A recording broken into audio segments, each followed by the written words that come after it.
It's morning here in the Redwood Coast. It's barely beginning to get light, and I find myself in Karen's room, needing to speak to you all. I had some experiences last night, that brought me into a communion with the avatar of synthesis again, and prompted this knowing that I needed to sit down early this morning while it was still fresh and share it with you. This often happens to me in the twilight hours. From like 3 o'clock on, when I'm no longer in sleep, but not fully back into the human form, and the veils are very, very thin.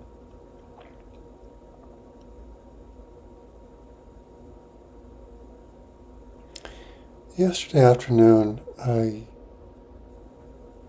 came upon an article on the web about what was happening in Gaza. I won't begin to put into words what you already know is a tragedy there. They graphically describe what is unfolding there in ways that were absolutely overwhelming.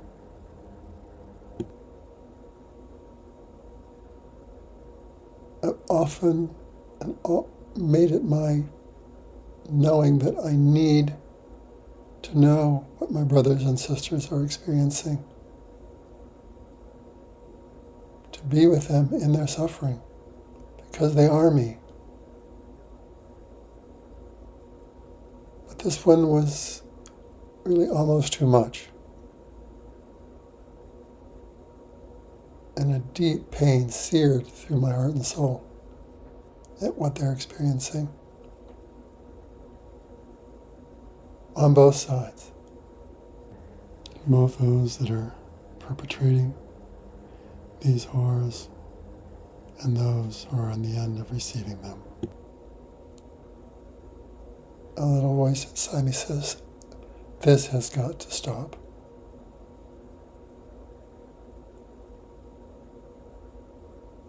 And then later, I came across another article, what's happening in Ukraine. 1.5 million young men dead. An entire generation has virtually been destroyed.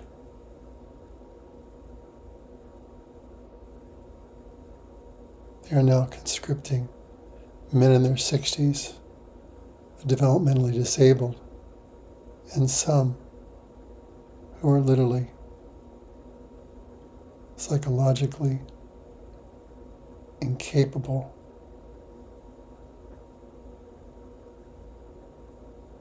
Once again, that little voice, the incredible pain of feeling as best I could what it must be like to be them.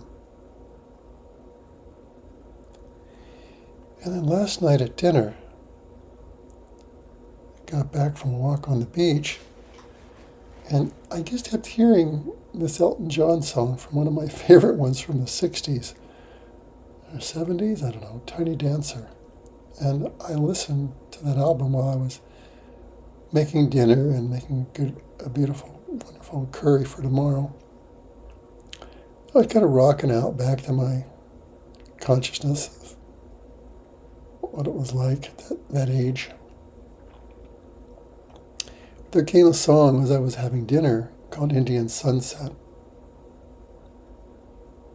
It's a very deep and heartfelt song expressed in the voice of a warrior who had watched his people be decimated, who had heard that Geronimo had just been killed, shot in cold blood while he was laying down his weapons. And he could not bear the pain of watching the genocide of his people, the pride that they held. and decided to string his bow one last time and go off to face the soldiers' guns and give his life up. And again, that deep heart pain was evoked, and realized how things can get so desperate, how even terrorism can occur when there is no hope left.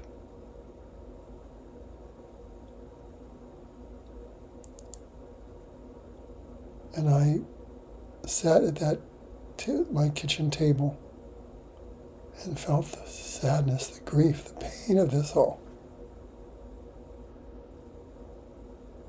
and let it pass through. Just prayed and asked for help for them all. Asked for grace, asked for awakening to this planet. And I realized that it's time for these horrific demonstrations of self-forgetting to stop. This morning, in these twilight hours,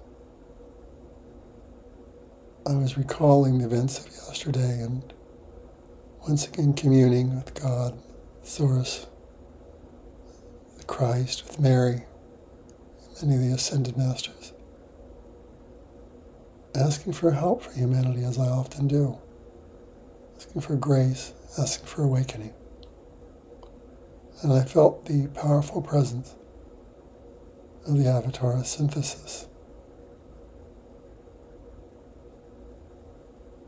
He's really a nameless one.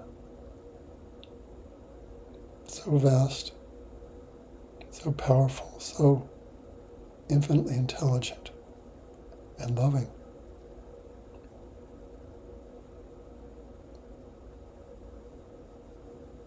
And I was asking that beingness, what can I do? What can I do as a soul and a body in this incredibly difficult time with the years that I have left? I heard nothing for a while. And I was taking on an inner journey that I want to share.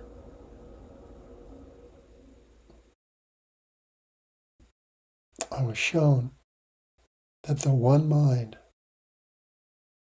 is going to be restored. It's already started. And I was shown that in truth, there is only one mind.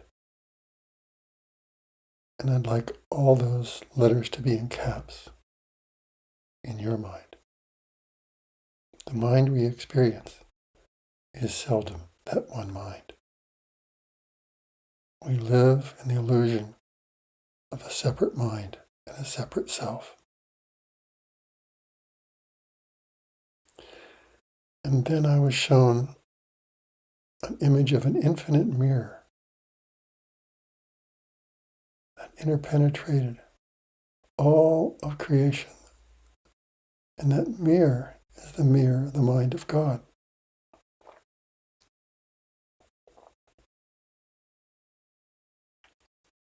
And before the separation, we only saw life through that mirror, through that lens. Everything was reflected back to us as one.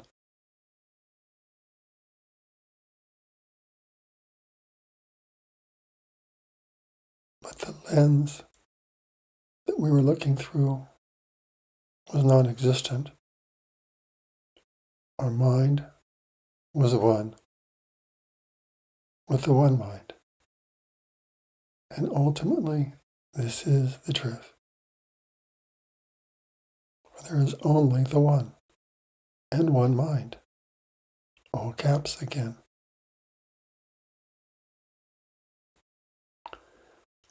And then I was shown a huge rock came and shattered that mirror into a zillion pieces, it seemed like. All these little fragments of the mirror just floating. And I was shown that each of these fragments represents the fragmented mind that each of us hold until we go through the process of awakening and restoring ourselves to the oneness, the one mind, the one being. That is the truth of what we are.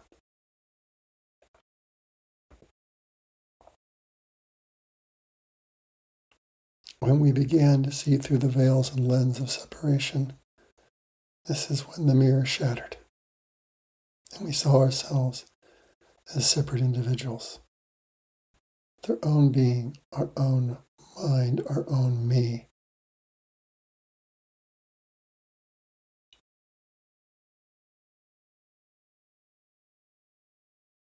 The universe is holographic, and this is now known. Quantum and even astrophysicists are coming to understand this. It's what the great ones, the rishis, the sadhus, the sages, the saints, the avatars told us.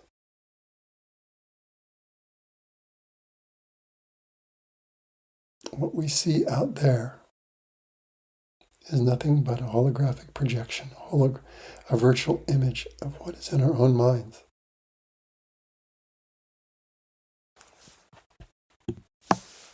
A virtual image or hologram is created by shining a laser light through holographic film.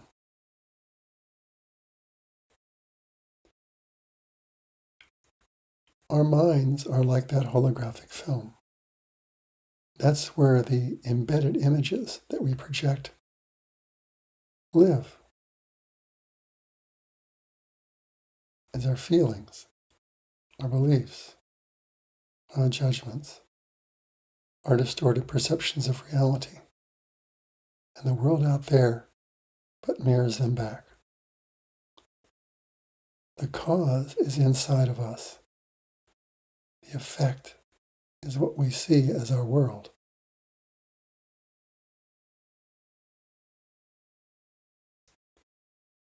A virtual image has no actual reality in of itself.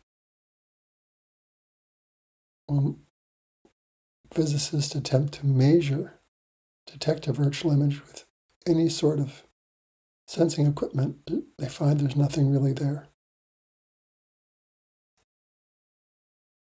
It's all in the holographic film where it's been encoded.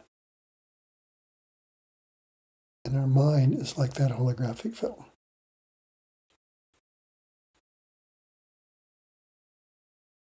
If a piece of holographic film is cut into small pieces, each one will create the whole virtual image when a laser is shined through it. But as the film is cut into smaller and smaller pieces, distortion grows.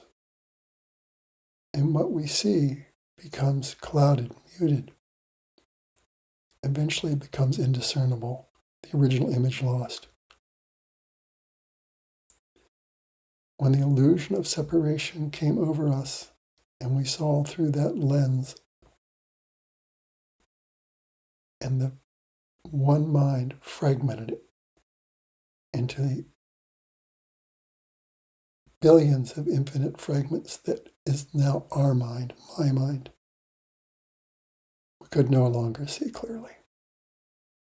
All we saw was a distorted image.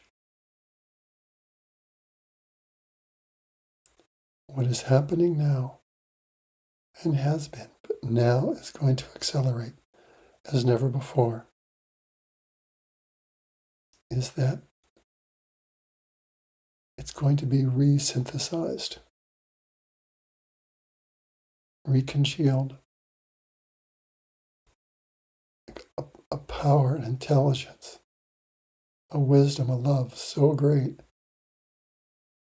is going to restore that lens and bring the pieces all back together so we can once again see the reflection of the one mind.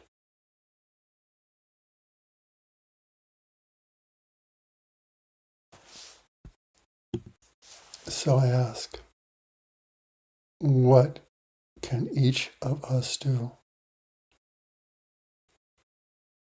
And what I heard was this: you must be willing to surrender the shard of the little self-sense that's reflected by the broken piece of mind that you think is real and true. You must be willing to question everything you see, feel, and perceive and believe, for it will all be brought into question now. It will be thrown up upon the screen of your awareness with increasing power and rapidity, so you can see all the illusions that prevent you from experiencing the one mind that can experience the truth of what you truly are, what all other beings are, as a oneness, as love.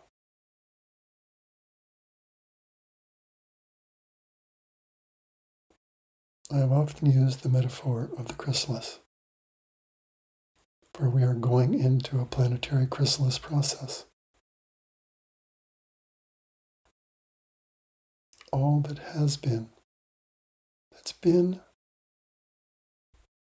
a created reflection of that mind of separation, now must be brought to the surface to be seen, felt, embraced, and redeemed. And the grace is pouring forth in torrents for this just to occur as never before. What we see in our session work is astounding. The grace that pours down is unlike anything we have ever seen. What took months and years to resolve can happen in one session. It's a call to enter the chrysalis process for all of us. For realize it is only from healing the fragmented mirror of our own separate self-sense that we can bring forth a divine expression, a new earth heaven. The resurrection and reconstitution of the soul of the mind must happen in us for it to be mirrored back. We can't fix it out there in any way until it's healed and made whole in us. That is our ultimate soul purpose and destiny. To heal this fragmented mind, this distorted personality that's the result. To make this our number one priority. And as the oneness that is our nature emerges, every action will be an expression of that to the degree that we've realized it. And that is what will be mirrored back. That is our ultimate soul purpose and destiny. And as we transit that chrysalis process, as we dissolve away all of our third dimensional, limited caterpillar existence, that luminous, multidimensional divine butterfly self, our awakened soul, will emerge. This is the only way beyond this, to the new earth heaven that is coming. It is willed, it shall be. But our cooperation, our submission to that death and rebirth process is what is asked. And as we do this, every bit of inner work we do is registered on the whole. Everyone is lifted by it. Each day we can surrender ourselves. Thy will be done, not my will. Into thy hands I commend my body, mind, heart, soul, personality, and spirit. Mold me back into the divine image and as the truth of what I am.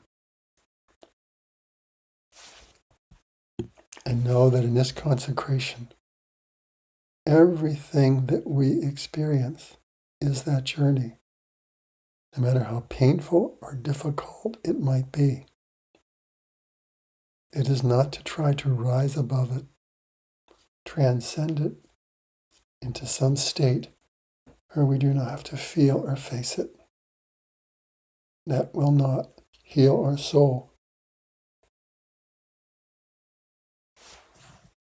That will not heal this planet. For as we heal and redeem every fragment of our separated self-sense, that lens of separation, distortion, dissolves, and we feel and see and perceive again with the one mind. And it then will be mirrored back to us. I'd like to end by praying with you the great invocation, because I just feel its connection with the avatar synthesis and the planetary holarchy that is so present in my consciousness, encircling the earth, to pour forth the grace to help us remember to awaken.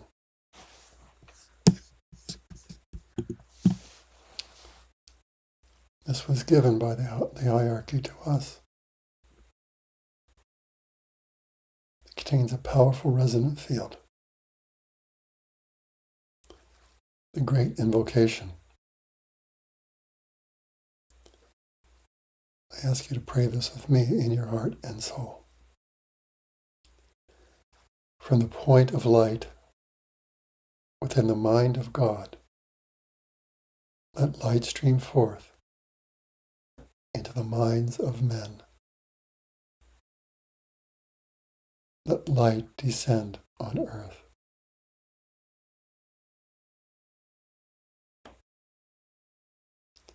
From the point of love within the heart of God, let love stream forth into the hearts of men. May Christ return to earth. From the center where the will of God is known, let purpose guide the little wills of men. The purpose which the masters know and serve. From the center which we call the race of men, let the plan of love and light work out, and may it seal the door where evil dwells. Let light and love and power restore the plan on earth. And so it is, and so it shall be. It is thy will. Much love and many blessings.